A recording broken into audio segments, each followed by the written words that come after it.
Welcome to the HonkyTalk podcast, coming to you from sundown in Ruston, Louisiana. Happy Cinco de Mayo, everyone. Yeah. Happy Cinco de Mayo. Leave it is. Don't be. Special guest and Hall of Famer for the NELA Music Association, Mr. Keith Patterson, a.k.a. the General. Howdy. Thank you. Welcome to the show, buddy. Hey, I'm glad to be here. Yep. So, what y'all got planned for the Cinco de Mayo? Me? So I know. Yeah, you? Nothing. Nothing. Nothing. It's my dad's birthday. Oh, okay. Today. So happy birthday. Happy birthday, Dad. He's dead. Happy birthday. Happy birthday. Happy day of birth. to Dad. My plan for Cinco de Mayo mayonnaise is I'm going to be playing some music at El Jarrito, somewhere here in Ruston on Willow Glen with this fella here. And Trey is not Mexican How do you know, Dad? Unless you want him to be. because I know your DNA test. Okay, yeah, that's true. And he looks Scottish. That's right. I am. Anyway, but hey, welcome to the stage in Sundown for the very first time in your life. I know this is the first time you've ever been on the stage. The first time, right here. Right here. Yeah, man. What number would you say this is? Probably 75 millionth. Yeah. I don't know. Yeah. Lot. Yeah. Been playing on this stage for Long time, man. long time. Dude. But I've known you kind of over the years, and we've done some projects together, and Monty Russell's kind of been a common denominator, which also he's in the congratulations to Monty Russell on the Hall of Fame of the NELA Music Associations and everything. Y'all two definitely deserve it. Yeah, Monty really does. Me and Bo were talking about that. He should have been in a long time ago because the guy just without him, you know, music around here was in a major nosedive. Yeah. So, We said this before. We're all sitting here at this table because of the common denominator of Mr. Russell. You know what I'm saying? So Monty's been a huge part of all of our lives, and we're very thankful for him. And like I said, a huge congrats. And but it's cool also sitting at the table with you, man. Like the first time I think I ever saw you play was maybe at Portico or the Back Bar. I can't remember which one. It might have been here. But I just saw you just crank it up and you're shredding, man. kind of loud, but Yeah. I don't really care. But it's always the best thing to do is crank it up and let it rip. Oh yeah, no, let it rip. Yeah, it sounds awesome. He's a phenomenal guitar player, but you've also done a lot of other things too, man. Yeah. So Yeah, I've had a. Tell us about your. We're always based on music here, but me knowing you through the years and being in the truck and traveling with you different places through time. Tell us about what'd you study in college? Oh God. he did. I mean, I don't know the answer. I'd studied a lot of things, and I got my master's in history, and then I went and worked archaeology for 10 years. Wore my back out doing that. It's extremely hard work. Extremely hard work. You went to college to be an archaeologist? No, I went to college just because I liked history, and I really like college. I like learning. I like going and reading, and I like tossing around ideas with people. And my sort of specialty was antebellum Civil War history, like most guys. That's because it's war and killing and Southern history. I mean it was, and so I did that and graduated, and then I worked on a criminal justice degree, a master's in criminal justice, and I did that, but I started doing archaeology, working archaeology. And my brother lived in Franklin, Tennessee, and I went up there to visit him. And there was a CRM firm, a cultural resource management firm, which is mostly what goes on now around America, unless you're attached to a university who's doing a dig somewhere. And cultural resource, I've walked miles through woods and everything, and you're looking for anything that might, like if a highway's going to be put in, anything that's going to be impacted, and it might have something to do with, some kind of, Native American site or anything like that, and you don't want to destroy it, or they don't want to destroy it, and certainly they don't want to dig it, but sometimes they have to, right? Because it just, there's no way to reroute Right. anything. What are some of the cool things that y'all found? Oh wow, shoot! One of our big things we did was we removed historic cemeteries, which was always hard as hell because you don't really know where they are, the bodies, because maps have been. Right. And these are just out in the middle of some industrial park that's fixing to be built, and no one knows who the family is, and sometimes the families don't even exist anymore. So we moved those, and I know one, and I can't remember where it was, in Tennessee where we were, and Pulaski. That's where it was, the home of the Klan, unfortunately, and it was someone was building a industrial park there, and on that site, as a matter of fact, Bedford Forest had fought a cavalry battle. No one really knew it until we started researching it, but it turned out this family had buried a bunch of people there, and we didn't know at the time, but the family had a lot of money because we started uncovering these big, giant cast iron coffins, and it was kind of freaky, and then the more we dug on there, the more we were finding like Civil War buttons and stuff from the soldiers, that were running, where everybody was fighting. And it was just a real weird thing. But, it's, you found a lot of interesting, crazy things in graves. Yeah, that's so crazy. I didn't even know that about you. Yeah. Well, that's what he's here for, baby. It's based on music, but all arts on the Honky Talk podcast. Yeah, that's amazing. Yeah, that's amazing. So you did that for a while, and then you just what happened? You just went to straight music? No, I always played. Yeah. It just archaeology work.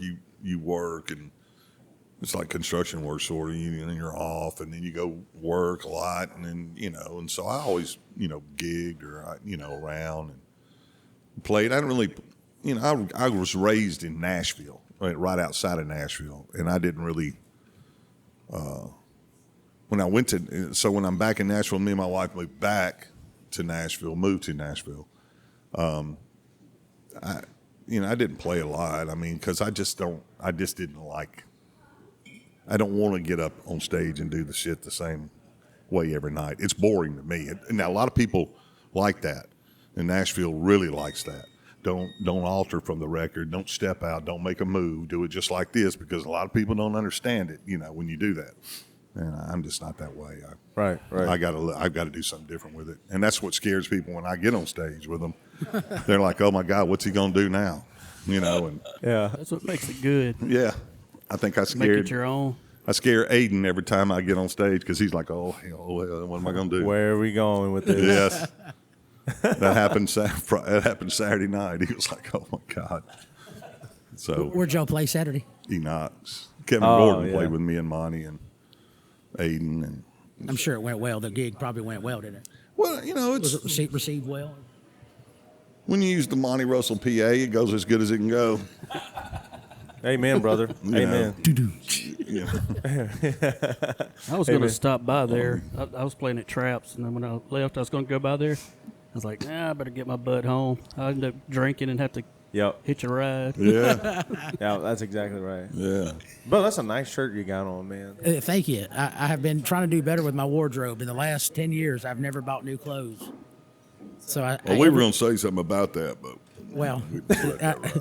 I remember one time with me, you, and Mom, we was playing at the Sumford Louisiana Tech event, and I was dad clothes up. I had you might remember this. I had khaki pants on Sunday with some school- tennis shoes. Sunday school clothes. Yeah. Yeah, and I had this plaid short sleeve button up shirt. Those are the nicest clothes I had, but it was summer, and I didn't want to burn up to death, and I wasn't about to wear shorts and boots like this man here. So I said, well. But then they made fun of me on what I wore. Yeah. You look. Who'd have thunk it? Well, you look odd. Hey, look, if there's somebody that we're gonna make fun of, you're the one. You're the most fun to be of, Yeah. to be had. Well, I could be had, but I can't be bought. Wow. Oh, it depends. There it is. It depends. There it is. Dane's in a dangerous seat right here. Yes, I am. If you notice my wardrobe, I think there's buttons about to pop off and hit him in the eye. Hey, don't worry, I got safety glasses here somewhere. Actually, if you don't mind, grab them for me. They're Mr. Bo Atkins. They're just right behind you. sitting on top of there. I know it's a big movement. Here, we'll get my assistant to grab it for me. Get our assistant. Yeah, all right. Come here, Tater. There we go, baby. Okay, so you did some archaeology and all, and studied history, and you did some criminal justice. Yeah. And then Thank you. also, I have seen, but I don't think a lot of people, to the masses, don't realize that you are a true artiste. Yeah. I got my degree in painting and drawing from Tech, but I just, I go in spurts. Yeah. Doing it. I don't really, it's just, I did a big mural for a Sanchez Auto Body over in West Monroe upstairs in their employee bar, and it took forever, but it turned out pretty good. Had a lot of fun. I mean, it was pretty good. That's awesome. General, I got a question for you. So I've heard, and we talked about this actually with Miss Kenzie Du Bois, when we were in Nashville. And when it comes to doing other forms of art or other things you're passionate about, do you find like if the music isn't hitting right, do you gravitate towards painting or some of that stuff, or is it just something that you do on a whim? Well, I don't even know how I got roped into that. I think it was more Adam Jones went and told Sanchez, hey man, because we all kind of, I've known Danny, the guy that owns Sanchez Auto. I've known him for years, and I think Adam went and told him, let General do it. And so he calls me, and I could never turn Danny down. He's just a great friend and really good at what he does. And so I said, well, I'll come up and look at it. Of course, it was my kind of thing because it was big walls. I didn't have it. And he was like, no, man, you can paint whatever you want to. So, I was like, okay. And so I kind of had told him what I was thinking about. And, and it just kind of progressed into some wild thing. I'm not sure that it all goes together. It kind of is cool, when you look at it, and he thinks a world of it, so that's, That's great what for me. matters. But Yeah. I don't really, if I'm not, painting to me is something I just pull out when somebody may say, can you do this? Okay, I'll try it. But I don't just sit around and do it anymore. It's like a utility knife utensil. You got that little screwdriver on the end that you never use, Ever. but every once in a while you just pull that bitch out. That's right. That's why I got this in my pocket. Yeah, that's right. That's why I carry the Leatherman on my belt, because you never know. Yeah, that's right. Well, speaking of archaeology and the Native Americans, you got 4 records out, correct? Well, they 3 really. The 4th one, because James Cook won't get off his ass and do it and mix it or remix it. We got to tag him. And, Yep. James Cook. And it's called Picture of a Man. Yeah, I've got 3 done. Just my own stuff. What's the names of them? The first one I did was called Shackville. That's the one that had North Louisiana Redneck on it. And then the second one was called Daredevil. And the third one was Native American. Me and Angie, my wife, it'd been my dream since I was a little boy, and I don't know why. You ever wonder, you ever have that kind of thing that you go, I don't know why something makes me want to, pulls me into another direction. I've always had an affinity for pirates. Yeah. And I'm like, and my wife's like, yes, because you were a pirate in another life. I said, I don't know. But I'm always think it's, And so since I was a little boy, I had this word in my head, and I never knew what it was until I associated with, it was the word spearfish, and it was Spearfish, South Dakota. And I don't know why. I never knew anything about it, but I always grew up wanting to go to Spearfish, South Dakota. Don't know anything about it. So finally, me and Angie, I was doing archaeology, and I'd been doing it for a while, and we were in Brentwood, Tennessee. And I said, this is fun, and I dig it. Who cares, But I said, but I really have got to go to Spearfish. And luckily I married a girl who's like, well, what you waiting on me? You're backing up. She's ready to go with a drop of the hat. She'll drop anything. Let's go, man. If you want to go to Nantucket, let's go, And so I said, this is my plan. It was really a dumbass plan, but it was a plan. I said, I'm going to sell everything we have. She said, okay. I'm like, oh, God dang. And so I'd had amassed a collection of old Civil War books. I mean, and I'm talking, there was probably 200-300. I had a lot, first editions of a lot of things. And, and so I ended up selling everything I had except maybe one guitar and one amp. And that was it. Because I figured, if this is a bust, at least maybe I can do something. I might need these. Yeah. And so we got all of our stuff, sold everything we had, and went to Spearfish, South Dakota. And it was cool, and I probably should have never left because it was just a beautiful place, great people. And I have a real big Native American buff, and got to see a lot of things and do a lot of things that, it was, well worth it. But, I got 13 grandkids, so I had to come back here. Golly. I got 3 grandkids, great grandkids, so, we had to come back. When duty calls. Yeah. So anyway. So your first record was? Shackville. That's right, Shackville. Okay. I had written some stuff for the Howard Shaft CD that was done back in 96, 97. I don't even know when. Tell us, before we get to Shackville, tell us about that. Who all was with you in Howard Shaft? How that with the? We was talking about that a little bit before we started the show, but. Well, it was me. It was Adam and Jeremy, Adam Jones, Jeremy Davis, and Clay,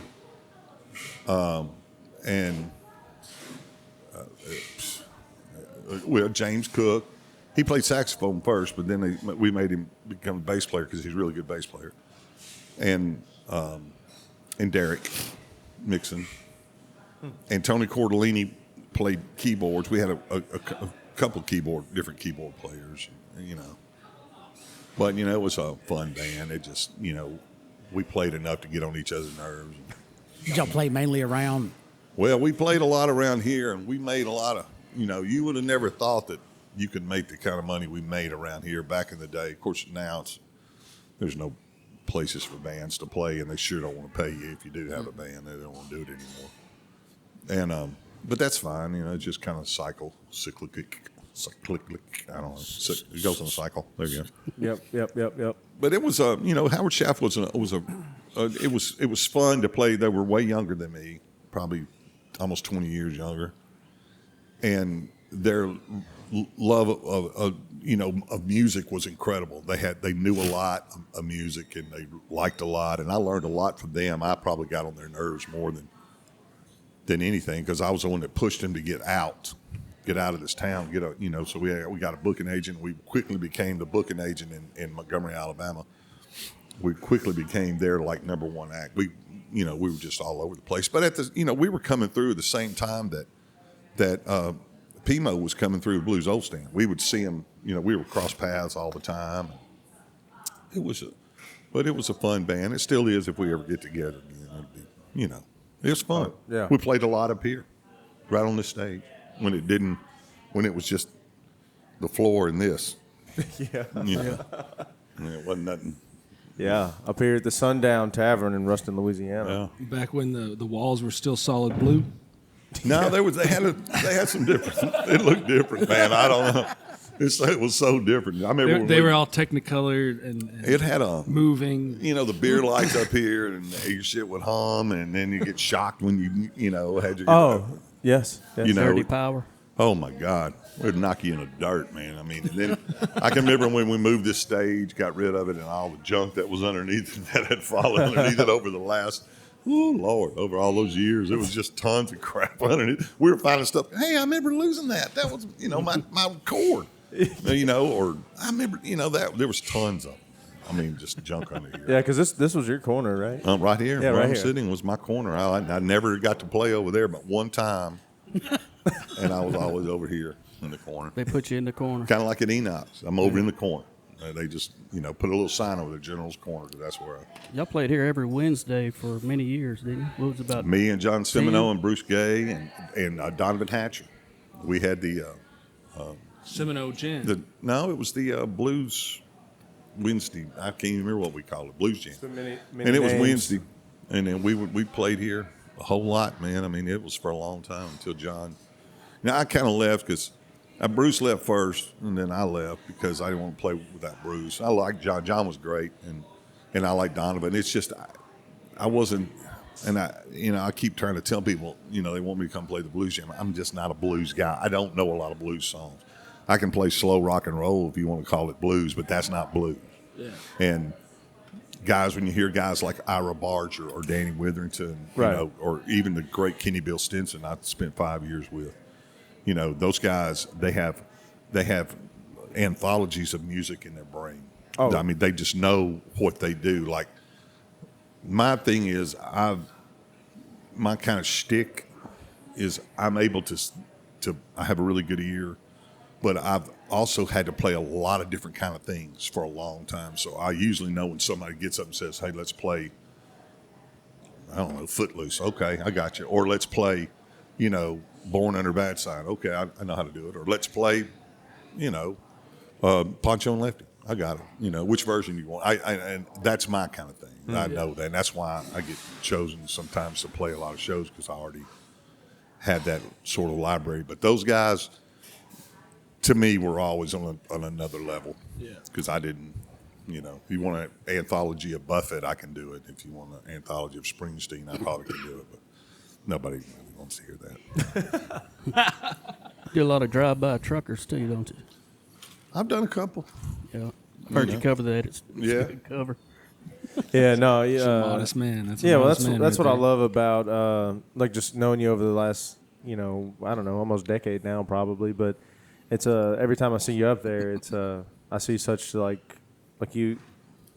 Yeah, I don't know like what you would consider your style. They don't really have one. It didn't really have one. That's what I'm saying. It's like because I've heard you play some jazz stuff, and I was like, man, that was cool.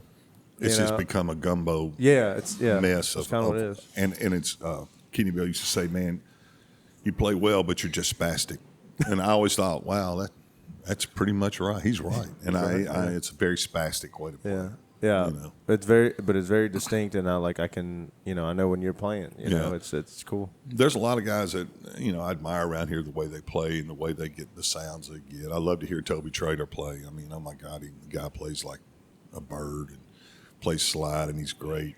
There's just so many I have so much respect for, man, and I just hear him play, and I don't get to go and see people because when I'm at home, when you're probably the same way. After you gig so much and you get a chance to stay home, you're like, I don't want to go nowhere. And I sure don't want to go to the bar. It's like that means I'm going back to work, and I don't want to go back to work. Stay home. So Yeah. I feel that. It's funny because people want you to go do stuff or, hey, come hang out. I'm like, hang out? No. Come hang out with me. I'm hanging out every daggum weekend or 3 to 5 nights a week. yeah, I'm like, you come to my house or something, I don't even want you to come to my house. Well, My thing is like it's nothing personal. And I love my friends to death. It's nothing personal. It's just I would rather, let's just have a breather, because it's like, man, I really Time to relax. I live way out in the woods, and it's very quiet, and nothing more I love to hear than I love to go out and feed birds, and I love to hear birds, and I like to hear, I don't know, whoever's deciding to clear the back 40 and chop all the woods down. I even crazy things like that. But when you play, like I used to play a lot. At one time, I think, especially with Monty, I was playing with like 5 different bands, and he seemed like always would want me to put a band together for him. And I'm like, I can only put so many together. You can only, and then you tend to start using the same people, and then nothing. And what you want is different sound, from somebody. But sometimes you don't. You just have to, you start knowing who you can depend on. Right. Right. That's your go-to thing. So like with Bo's band, we put it together, and of course Bo was like, I don't know what this mean old man's trying to do, but he's being mean, And I was like, no, I'm not. I'm just trying to make it right, Is that your dad? I think in a past life, I think we're related. Yeah. Okay. When he was a pirate, Okay. Yes. I might have been his son or something. Yeah. Show me your booty or walk the plank. I don't want to see your booty, but walk the plank. Hey, talking about silence, I mean, being from up in Canada, spending time in the mountains and stuff, I know exactly what you mean. There's a certain kind of silence that's addicting. Yeah. And I think when you live the type of life that we live, when you get to that place, it just keeps calling you back. Yeah. And it's so beautiful.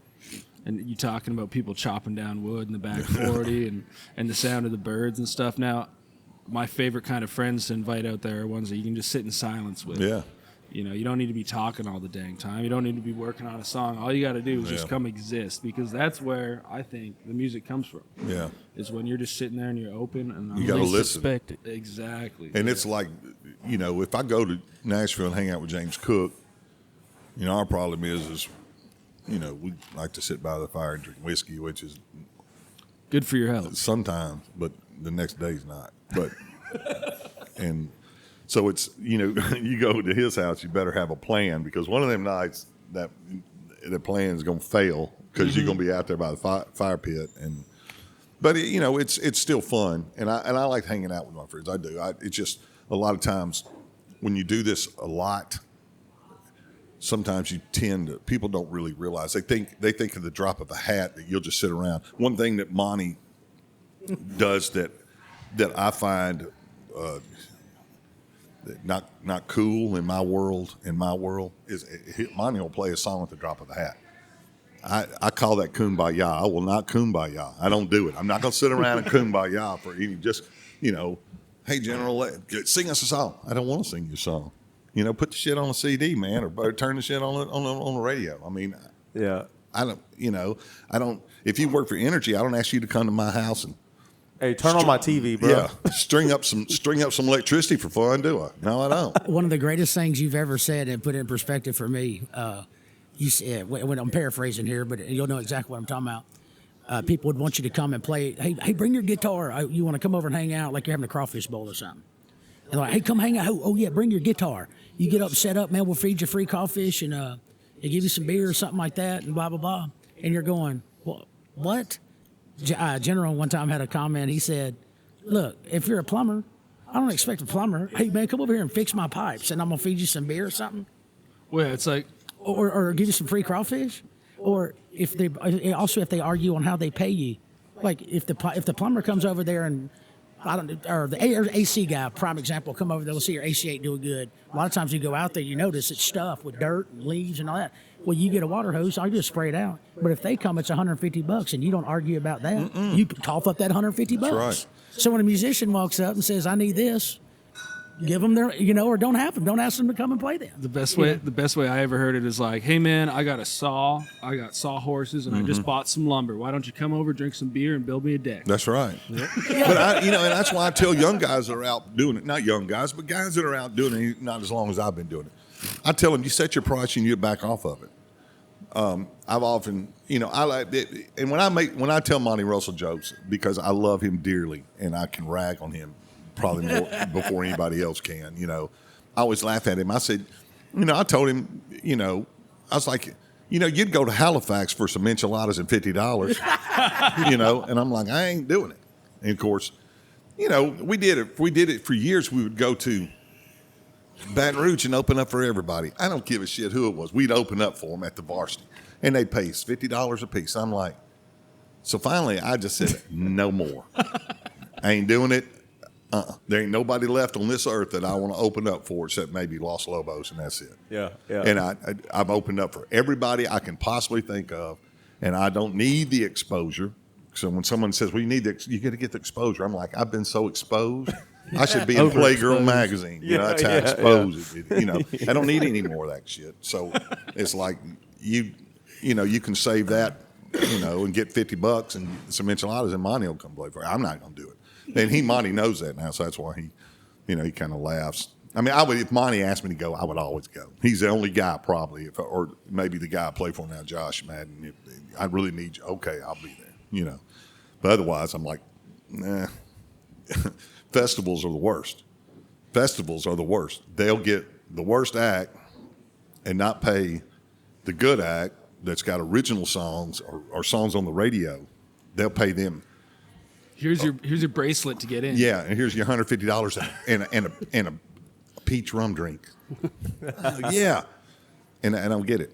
I just to me I just don't get it, because I'm like, these guys got a song on the radio. These guys are playing, Slow Ride, I don't know, or whatever, and I don't get it. Girl or something. Yeah, and I don't get it, but it's not for me to get. I just say no. Tell us about the. You may not think it's success, but hey, what is success, right? Everybody has a different definition for it.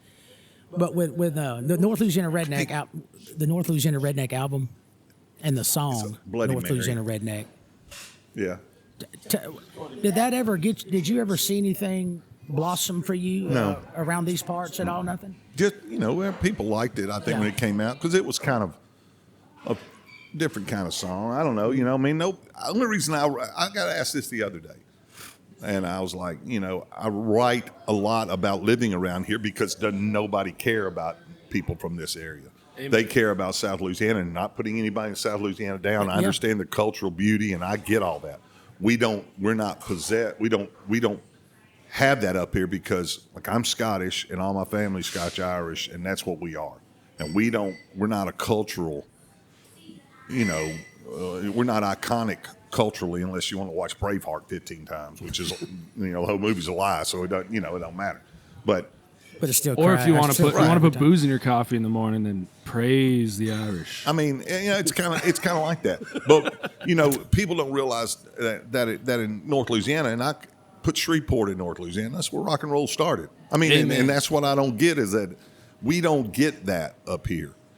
People up here don't care that you write original songs. It's an amazing thing to me. We have so many, all y'all. You've all written original tunes. You've all got original songs. And you sometimes walk out and go, don't nobody give a shit. Right. I can do them all night long, and what do they want to hear? Right. Can you play some Chicken fried. Something like, Yeah, you always get and it's disparate. You get sometimes you're just like, wow. But when I did North Louisiana Redneck, it was pretty much a song written by like a bunch of people that I knew. Because when you hear a song or you just sit down and read the lyrics, you know that guy. You know who he is. And that's kind of what I love about like one thing about Monty is that I think y'all share like a very similar vision of like the North Louisiana kind of music scene, and there's been a lot of projects, like the Rev, Rabs, Rabs, Rabs, that was huge. That's Monty. Yeah, I mean, I'm telling you, back without Monty, I would have never. Maybe I would have. I doubt it, because I was so wrapped up in being a guitar player. But without Monty, I would have never written a word. Right. I mean, I have written a novel, a 320-page novel, but I had never sat down. I've never sat down. I wrote songs. Monty spurred me on to sit down and write. And like I say, without him, I don't know. I'll sing his praises all the time, as crazy as he is. But, I know, man. But I was just saying, like, it's just it's amazing how he saw that, and then maybe it's like even to me, like the North Louisiana music scene, it kind of maybe lost an edge for a little while, and then we see some music things happening. Yeah. Even the Bossier Shreveport area, we already know the Louisiana Hayride stuff, but there's some guys out there that have been investing in the music scene to try to bring it back. Yeah. And then we see things happening in Ruston. There's people supporting us now. Like, and I'm glad, because it's about time. Right. That's what I'm saying. It's overdue. That's why we're so thankful for Sundown here. For helping us out with the HonkyTalk podcast. Yeah. They help us out with gigs. I mean, this has always been kind of a home place. Sure. But I feel like maybe bringing this out into the open, that other places will even, begin to see the importance of it, Gracias. And, but speaking of Sundown, it has a special place in my heart as well as everybody else's heart here. But why don't you tell us about the special? So we're here at the Sundown. On Mondays, you have the lunch plate special, and today it's the barbecue burger. And if you haven't tried that, or maybe that's not up to your, I don't know, your palate's favorite or whatever, get the turkey melt. And the hot roast beef. Hot roast beef is delicious, too. They have delicious sandwiches here. And for those of y'all that don't know, at the Sundown, of course, it's been cleaned and new owners and all that. But they also got a brand new kitchen in there, too. And the chef back there, Jaquan, is off the chain. Are you saying it was dirty? It was there. It was what it was. Over 40 years of grind. We never knew it. We always thought it was just Sunday. So y'all make sure y'all come out.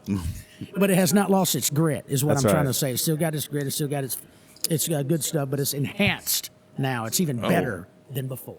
Fame or NELA Music Association, all of Northeast Louisiana, Hall of Famer Keith Patterson here with us today. Thank you. And we're back. I know him. Thank you. Well, let's get right into this. Yeah. So, the General's got Shackville, he's got Daredevil, and he's got Native American out on all streaming platforms, all that stuff. So y'all be sure if you would like to listen to some music, maybe you've never listened to, or maybe you've seen the General play with different bands through the years, or at different spots with different people, or himself doing whatever gigs.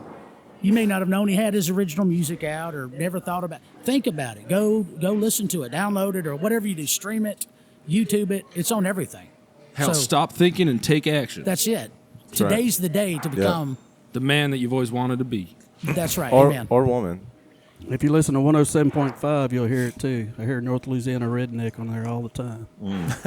Yeah. Especially on that HonkyTalk podcast. So, It's honkies with a kick. So, General, what you've been on the road at least a couple of times. There's a couple miles down, byways, highways, triways. Have you ever taken an airplane to a gig? Yeah. No, to the Key West. Wow. Okay. How was that? It's all right. When I was in the military, I didn't mind flying, but it's just not my preferred way. There's too much weird shit happening from planes to musicians. And I just can't. and helicopters. I'd rather just ride. And, Yeah. You get too close to God, he'll shoot you down. That's right. You're dang right. So look, I know you probably have like 500,000 stories, but what's some things that happen kind of? Top 10. Yeah.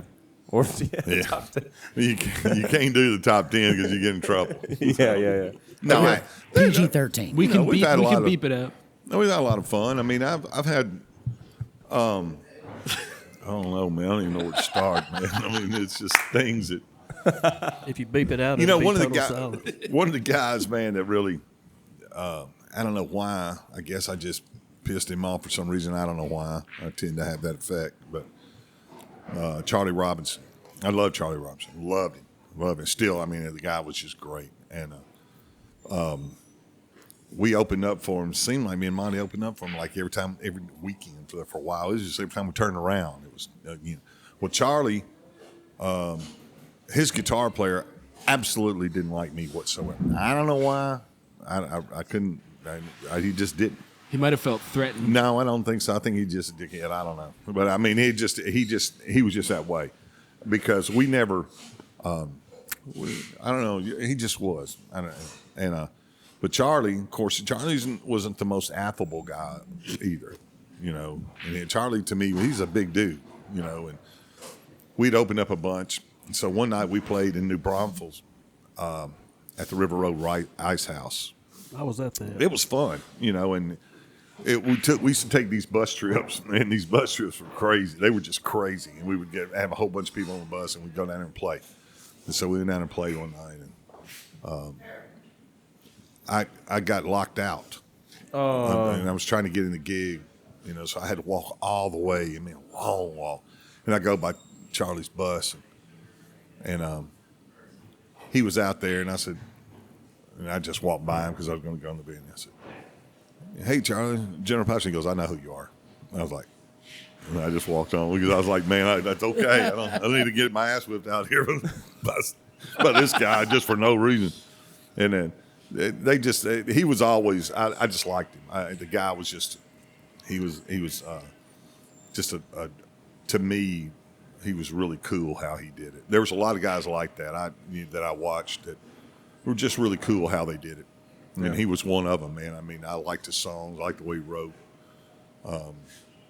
I enjoyed, Dwight Yoakam was funny because Skinny little chicken leg. he was more like Sling Blade than he was Dwight Yoakam. I mean, he was really his character, on Sling Blade than he was. But I admired him. I loved everything he did, all of his records, and I was a big fan of his.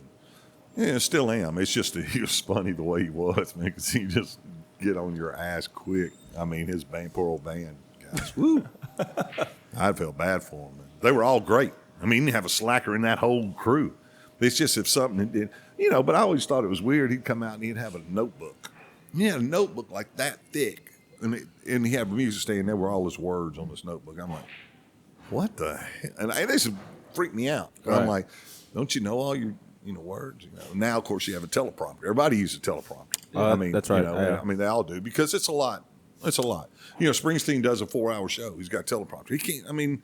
He's 75 years old. Yeah. it's a lot to remember. Well, yeah, it is, and it's like even when we do our gigs, like it's we can pull off a 3-hour show or something, but it's a lot of lyrics and a lot of music to remember. People think you just get up there and put the quarter in the jukebox and let it rip, and it's like, no, it ain't really the way it is. But yeah, if you ain't taking your omega-3s and all that, That's it's right. hard to remember. Gotta get them fish oils. Alpha brain. if you Alpha back brain. there having white tequila instead of the brown tequila, you're. I heard a funny story about Mr. Dwight Yoakam. When he was playing up in Canada, it was after he had his extreme success and he was a little less successful in the United States. He came up to play in Canada, and he wasn't playing stadiums or nothing. He was just doing what he had to do to get by. And I was talking with one of the agents that was booking him, and it was really funny because he wanted a limousine and police escort and all this stuff, and so the festival owners were like, hey, so like, does Dwight really need this? Like, he's flying into like, for lack of a better term, but fuck nowhere in Canada to drive to play at a little less than a stadium. We could get him there like in a cab or like a single car, A driver or something. and Dwight Yoakam's manager said, I don't care where Dwight's playing, he still gets stadium treatment. There you have And it, I thought folks. that was because, and that's when you know you're a legend. That's right. You go to play at Enox, and you get a limo, and you get police escort. I wanted that myself, but Hey, look, I would fit in the just parking lot. trade somebody to just take my stuff in and set it up. I would be happy. Amen. Look, a huge shout out to the NELA Music Award Association as well, for what they've done in the community to help, bring things back.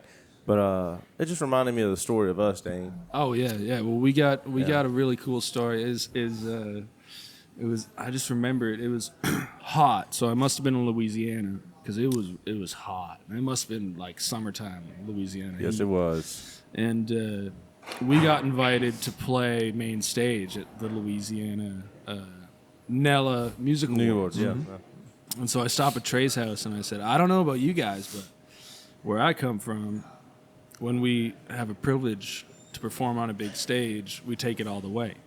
So I pull out about $700 cash and I say to Trey, how much do you think a limo is going to cost? I had no idea. And look, it had never been part of like my character to just call up and like, yo, what's a limousine cost or whatever.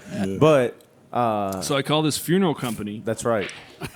because that's the only limos in Monroe. And I say, hey, nobody's died, but we got a good party to go to. And you go, all right, well, it's going to cost you about $700. So I say to Trey, hey, I got $700 cash. Yep. I'm flying back to Canada next week. My American money's no good up there. Let's spend it. Yep. I call everybody else. They're like, we're not pitching on a limo. We're not pitching on a limo. We're not pitching on a limo. I said, okay, well, we'll do this right. We roll up. The limo driver, he gets out, moves the police barrier, drives right to the front door, drops us off. Oh, bro. We take a couple pictures. We go in. We were with a hip hop country artist who shall not be named. Just kidding. Big Poe. Big shout out to Big Poe. We love Big Poe. And we roll up and we do like our one song. And what award was he winning? Well, I think he was a nominee. Oh, a for, nominee. for Hip Hop Artist of the Year. Hip Hop Artist of the Year. Yeah. And we got to have the limo experience. But at the end of the day, I guess maybe making fun of Dwight Yoakam is just me being insecure and making fun of myself for getting But this hey, limo. look, but it was really cool because like, were we chilling at Enox? We were. Oh, yeah. So we were chilling at Enox, and this limo rolls up, and it's just a head turner. Like, what's that doing here? And then we all like, this guy goes to the thrift store, he just gets so lucky. He finds this like velvet red burgundy, like just The right man died or whatever, man. He Yeah. dude, he shows up in this red suit, bro, and I'm like, dang, I went and bought me a sports coat and stuff. So anyway, we walk out and like he opens up our door and stuff. We get in there. We're like doing the live stream and everything, and like we tried to make a really cool deal out of it, but it was just no one else was doing that, you know. Yeah. So it was just like it was my But first. I treated experience. myself that night. You know, everybody was drinking. That's right. Everyone was drinking Hennessy and beer and champagne. I stopped at the gas station. I got a 2-liter 7-Up, and I was just pouring myself big old glasses of 7-Up. That's I was right. Drinking those. Diet Cokes and 7-Ups, man. Diet Coke. But That's the so way we do it. you rented a limo from a funeral home. Yep. Then you was wearing dead man's clothes. Yes, sir. And then you're going in there trying to resurrect country music. that's right. That's the idea, but at the end of the day, the most important thing is wearing a dead man's boots. If you didn't peel them off a dead man's feet, then you ain't no real country star. You know. That's right. I guess that's how it is in Canada, huh? Yeah, Yeah. that's how it is. That's how it is. It's pronounced Canada. Oh, sorry. That's how they get new shoes over there. he They was kill somebody homeschooled. and take them. You don't got to kill somebody in Canada to get dead man's boots. So, General, Holy crap. yeah. So, welcome to the show. You know, and but I would just like to ask, you know, what's it like on the road for y'all? You know, we had Colby from Cold Canyons on our latest episode, and he kind of explained life on the road, and we've also kind of shared our stories. But what was it like for y'all? You know, y'all shared a bus with people, or Well, no, it all depends. You know, Right. when I was with the Howard Shaft, we had a big van and a trailer, and it was fine. I'm not, you know, with Monty, me and Monty would just, man. Whatever ran. Well, it was a lot of times Monty. It was all the time because I don't drive. I can't really see that well, and Monty drove, and he was used to driving at night. I was not. I don't drive, like I say, and he drove pretty much everywhere. And we would sometimes just pull over and sleep, and then get up and go to the gig. And it was me and Monty. It was fun. We had a lot of fun. I mean, I remember there's time we went down and played in Corpus Christi or somewhere down there. And we were coming back, and we had to be back at a show, and we stopped off. I had to buy a Christmas present, and I can remember. And then we stopped off, and then we ended up buying these ceramic coconuts and drinking rum out of the ceramic coconuts. And you know, I mean, we did things like that just to break it up. And we've done a lot of weird parties that you were just going like, we played one out at Jacob's Well in Texas, which was a beautiful place. And it's a kind of a swimming hole, a big famous swimming hole. And we played out there, and they didn't have any sleeping arrangements. And the ones they had was in a camp. It was in a building in a big room, and they were cots. And every son that's in there snored like a freight train. So you weren't going to sleep at all.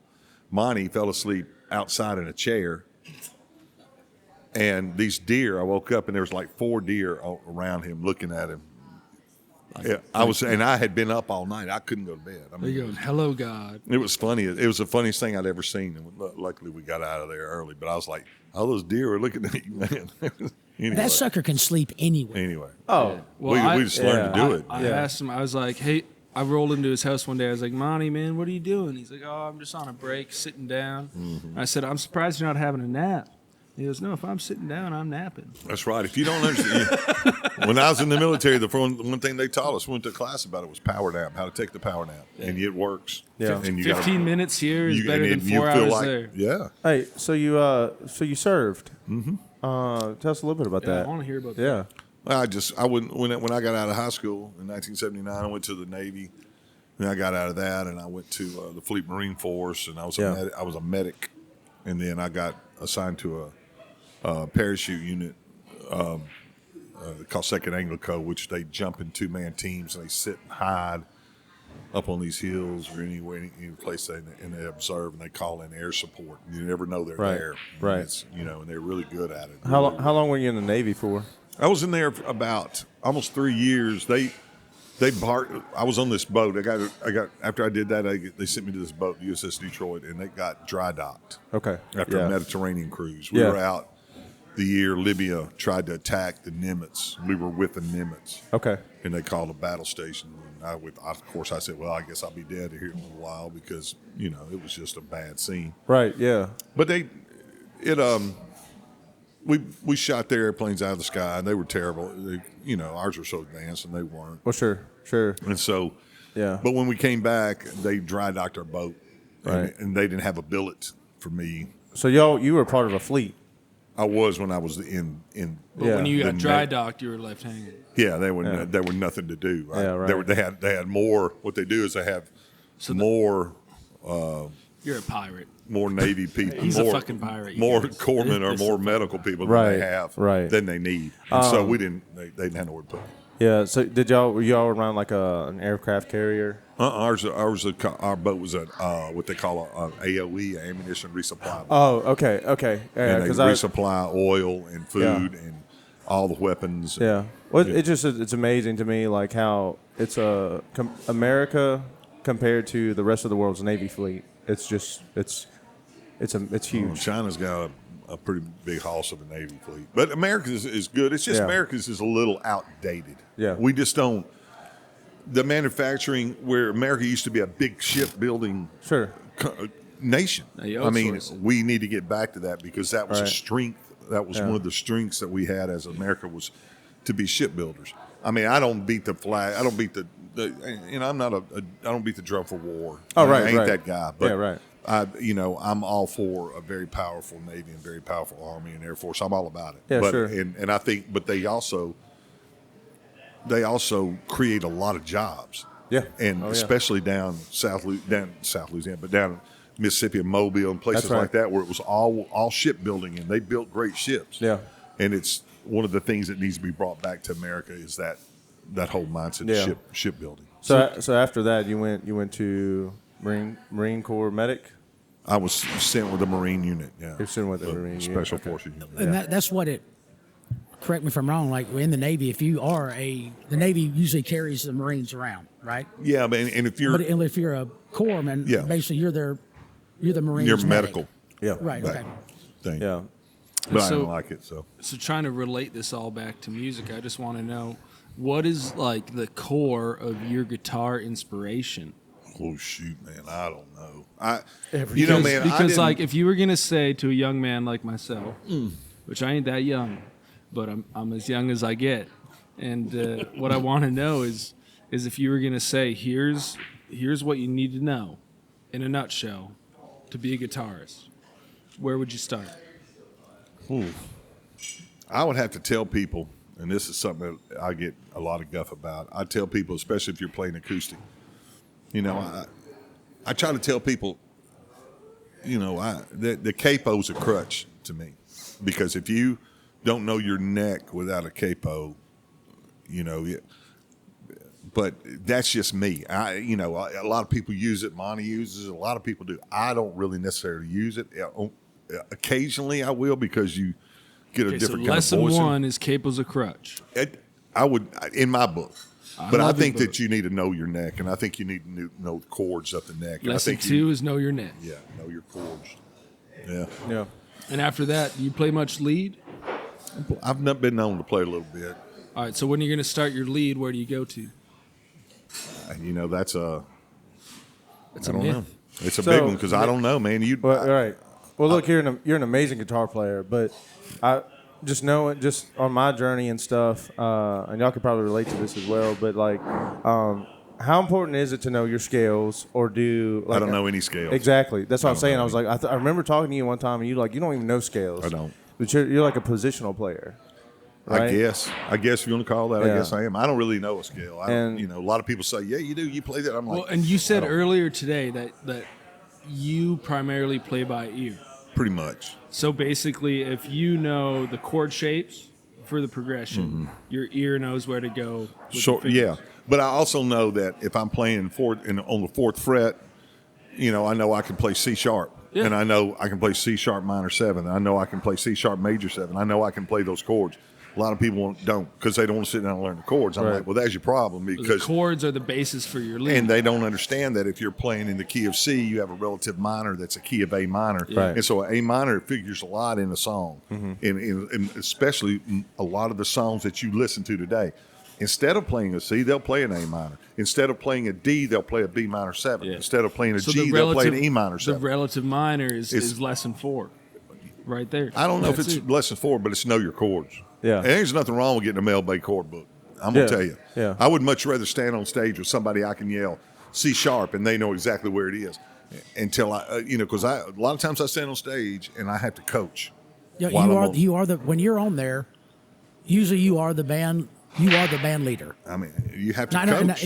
and I know that sometimes you're like, why? But you do. The general people listening, watching it, he does. What we're saying is he does know what he's talking about. Oh yeah. Oh yeah. So- Yes, he But does. it's just to put a band through its paces and make a band work, to really work. Right. There's a lot of things a band can do. A lot of guys don't get it. It's like, man, you're not. If you ever get a chance to go see, what's the guy's name in the Stragglers? Jason Boland. Jason, his band. Those guys have played together from day one. From Yep. day one when they were kids, and they play so phenomenal together. I love to hear them because they know so much stuff. But every one of them learned at the same pace and went along and learned. But your band, if you're going to be a band, the front guy, you should be controlling the band. You should go. That's why I tell people watch Springsteen. He controls that band, like James Brown controlled his band. If those guys that do that, they know how to make that band work and put through the paces. Yeah, exactly. So, as an experienced guitar player, what's the difference between somebody that's like, I'd say someone with frontman syndrome and somebody that actually leads a band? What's the difference? Well, I think sometimes a front man, especially a good front man, he doesn't necessarily have to be a band leader. I think he just needs to own where he's at in that band. He needs to own that front. You can't. I don't want to see a guy get up there and just sing, excuse me, well, I think you got my chair. I don't want to see that. I want to see him own where he is, because a front man, any great front man, look at Freddie Mercury. He owned being a front man. Yeah, it was yes. his job. Not to mention that he wrote a great song. Yes. And he wasn't like Brian May that played his ass off, or John Taylor that played great They bass. stood Right. back. They He were was back, but the he front. controlled it out. He took his band and go, this is my band, and I'm going to fix this. You'll see. I love to watch it. I like Lyle Lovett does it with Lyle Lovett and the large band. Man, he walks out there, and those guys, they have and this is one thing I would tell young guys, those guys behind you have to have every bit of faith in you that you're not going to let them down, because they ain't going to let you down. They got your back. That's it. And that's what you want. It's If you don't mutual. have that, you don't have it. That's The, great mu- advice. the mutual The respect. autonomy. It has to be. Yeah. It has to be. And you want, if you don't have it, yeah. I've understood playing with Monty. I've understood that Monty wants to be, he wanted to be in Dash Rip Rock. That's what he wanted to be. He wanted to be that crazy rock and roll crazy guy. I mean, that's his energy inside. I mean, and when he's on stage, I always knew my place, and I always knew Monty's place, and I would have followed Monty off a cliff because he was fun. Yeah. I mean, and people love him because he endears them immediately. The audience, he walks out there, he looks like, that's my granddaddy. Yeah. They love him immediately. Yeah. Especially now. Look, I remember when I went go record in the Dockside Studio on the Vermilion River in Lafayette, Louisiana. I went record with Wayne Toops. Yeah. And he gave me some advice. I was like, look, man, I'm like, I know you probably get asked a lot, but I'm like, we were sitting down eating pizza and beer, which is a funny story. We mentioned this, but the money that we paid him to record, he spent it all on feeding us, and just hanging out. But we sitting down outside, and I just remember looking at him. I'm like, hey, man, I kind of look up to you, and like, what's some advice you can give to me? He was like, hey, man, he's like, look, when you're on stage, he's like, you gotta command the stage. Damn right. And That's your stage. That's what he said. And That's your job. You're right there. You're equivalent. You're equivalent to the guy out there smoothing the concrete out, man, Yeah. when you just poured concrete. You're that guy that's got to make it look good. If you don't, everybody's going to come away from a show going, Look, you got to make it memorable. This is the recipe that I learned from a guy that did a seminar in Saskatchewan. He said, you command your band. You do. And by commanding your band, you demand attention. That's right. Because it's human nature if somebody's commanding a group, you demand attention. It's That's just right. human nature. So as soon as you're in control of who's behind you, you got everybody's attention. But everybody back here behind should also have 100% belief in the guy up front. If you don't have, there's some times I played with this guy for a little bit named Bo Atkins. Man, Yeah, fuck that guy. that dude, I'm like, he is fixing to lead us off a cliff. And it happened more than once. And I'm like, I ain't in a buffalo herd. But that's and this why ain't a God buffalo gave us kill. grace. God gave us grace for those moments. But Just look at him now. But the thing is that I always knew that he had it in him to do exactly what I'm telling you he should do right now. Yes. And he did. It's just early on, you could tell he had no faith in himself whatsoever And to that's do a projected damn thing. outwardly. And You know what's funny about that though? Because he's being totally serious. I am. It was a serious. It was all. I had no idea of what a band was supposed to look like, other than like Love Leonard Skinner or something. Yeah. Other than that, but when you do it yourself, I had no idea about none of this stuff. But it was funny when he got out there. The one thing I enjoyed about it was his rapport with the audience, the way he talked to them. I mean, it became like, wow, that's my best friend up there talking. We're hanging out. And once you do that, they don't care if you're up there with your damn sack out. It don't matter. But hey, you really look at Leonard Skinner, Mr. Bo Atkins. Yeah. That lead singer, what's his name Ronnie again? Van Ronnie Zant. Van Zant, Ronnie he Van controlled Zant. the shit out of that whole band. But he only has his power because of the backing that he has. Oh, yeah. The trust that he's developed with those boys That's right. is what gives him the ability. Because if you look past his vocal ability, if you look past his stage presence, you can tell that he's a man that needs help. A band. A band. And so Well, like, those guys, you're looking at guys once again that came through and all the kind of the same age, and them got out of high school, and them did anything. They just had the ability, the innate ability to put together this complex. Because I'm gonna tell you, there ain't nobody on this earth that's gonna beat the drum for Southern rock more than me. No. And Southern rock to me was an art form. You don't have it anymore. It doesn't exist except maybe with Blackberry Smoke. Oh, You yeah. you have those guys created Mona Lisas out of songs. Well, they they, had something- were amazing at what they did. To It's- sit around in a little shack And that's just it. They and write practice. parts for Well, they for had guitar. something to prove Oh, in a world where they had no place. They had no place. They were so, hippies. and so when they came out, You know. and they had a message, it Yeah. was life changing. And as a boy from Canada, like only the best of the best make it all the way up there. So like that's where Skinnerd like literally hits so hard. Yeah. Because I bet. they're nobodies. In Canada, Central Canada is like the south of all of America. Well, in of Central Southern Canada, y'all probably still buy Triumph records.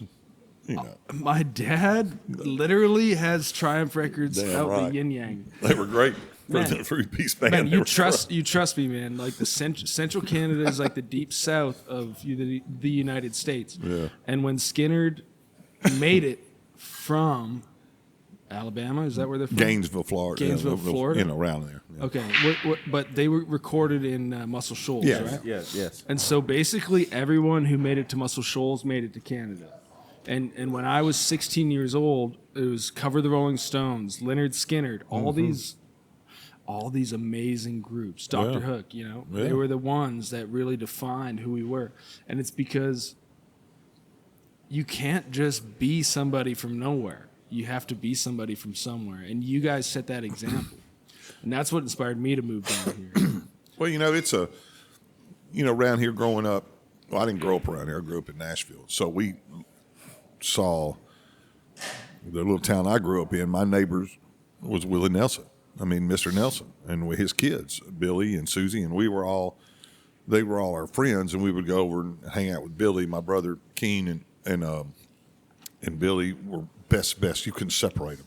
And so we would hang out. Of course, Mr. Nelson would, just be always on the couch, or he was just a nice guy. He gave me 2 records one time. Hello, Walls. Oh, he gave me now this was like right after he had written those things. So he wasn't, they weren't money bags. He had a swimming pool though, which kind of up there was a different thing, Big deal. But yeah, it was. But but we lived there in that little town. He lived there. Grandpa Jones lived there.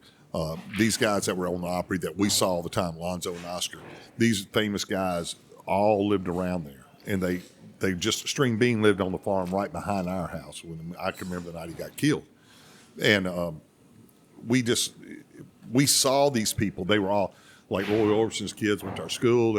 All these people, we mingled with them, and so we didn't see them as these glaring figures that everybody sees them as now. I mean, Just normal guys. they were just dudes. I mean, they were just people that we saw, and we knew what they did. Right. And growing up at that time, we went and saw.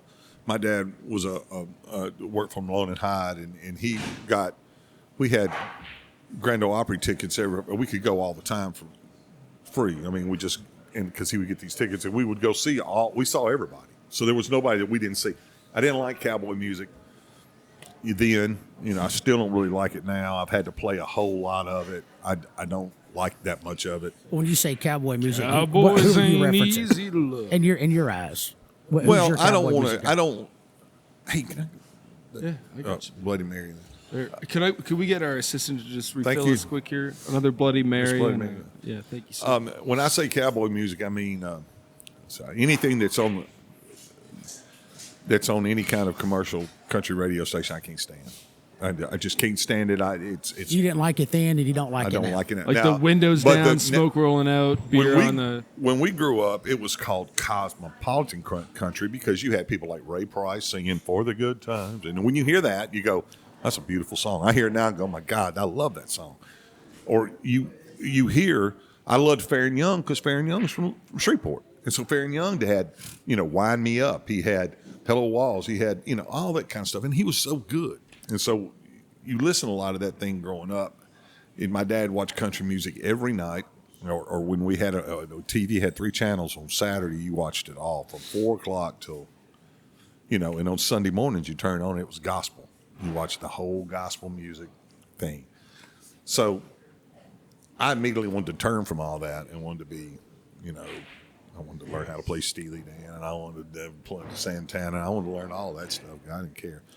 The guitar store that I first learned how to play, Dan Fogelberg taught lessons. I don't know if y'all remember Dan Fogelberg. He was huge. He was a great songwriter, singer-songwriter. He had so many top 10 hits. And he was an amazing musician.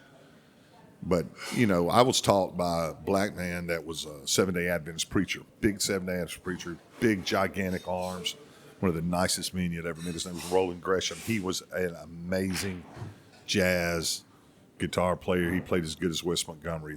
He loved Wes Montgomery, and that's what he taught. And now, can you imagine me playing Wes Montgomery?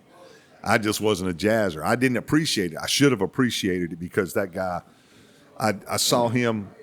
I took my last lesson, and when I got out of the military years later, as a matter of fact, went to see my brother after I had my archaeological career. Went to see my brother, and he goes, "Let's go down to this little bar." It's right now. Okay.